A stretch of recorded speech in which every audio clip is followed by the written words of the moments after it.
Hi folks, I'm Leanne and welcome to Print and Polish. This is where I do my nails as I learn how to do nail art, and it's also where I talk about a book that I read, maybe recently, maybe not. So let's get started. We're going to do Unwind by Neal Shusterman today. This is a 4-book series, but I'm only going to go into the first one.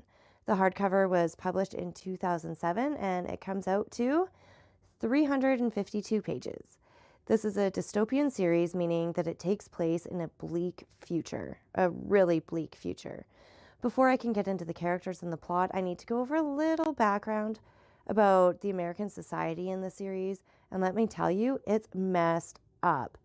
The first part is that the technology for harvesting nearly a full body for organ transplant is easily and widely available. Not only that, successful transplantation is pretty much guaranteed. That sounds great, right? Nope, not so much. As it happens with a lot of other things, it's taken advantage of and pretty much weaponized against teenagers.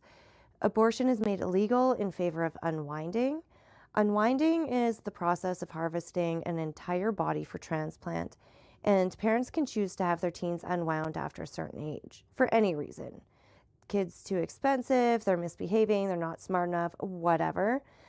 The reason this is more acceptable to society is because it's spun that the kids aren't dying, they're living on in other people. So what happens when a kid is selected to be unwound? Well, this is what the main character, Connor Lassiter, finds out eventually. He has a very long road ahead of him before he does find out. When he finds out that he's going to be unwound, he runs away. He lives life on the run, meets the love of his life, Risa Ward, and he makes a good friend out of a tithe named Lev. What's a tithe? They're teens who have been raised as kind of a sacrifice. So to them, it's an honor to be unwound. Typically, it's for religious reasons.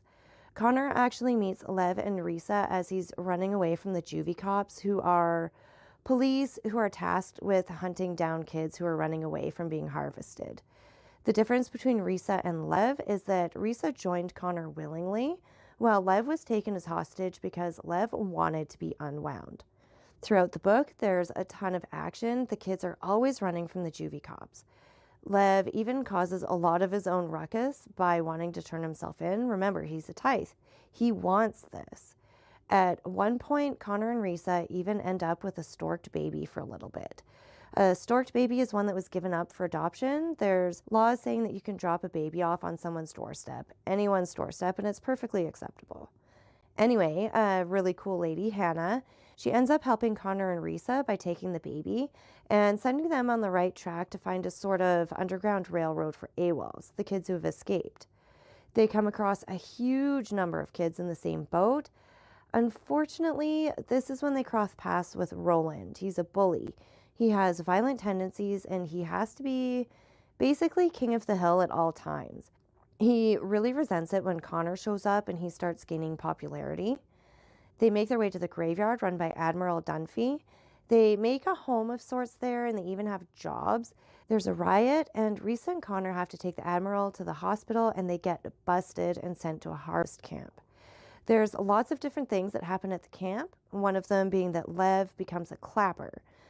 So clappers are someone who injects themselves with explosives to self-detonate. They make themselves a bomb.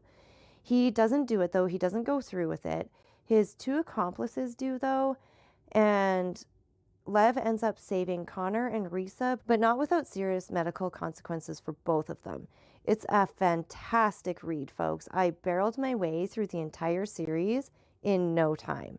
It keeps adding more and more layers to the story, and it gives us a lot more history as to why things got to be the way that they are and how they all work together to change them going forward. If I could give it a 10, I would, but the max is 5, so we're going to go with that. That's it for today, folks. Thank you so much for joining in. Links to the book and nail products are below. If you think of a favorite book you'd like me to read or a nail design you want me to try, maybe butcher, let me know.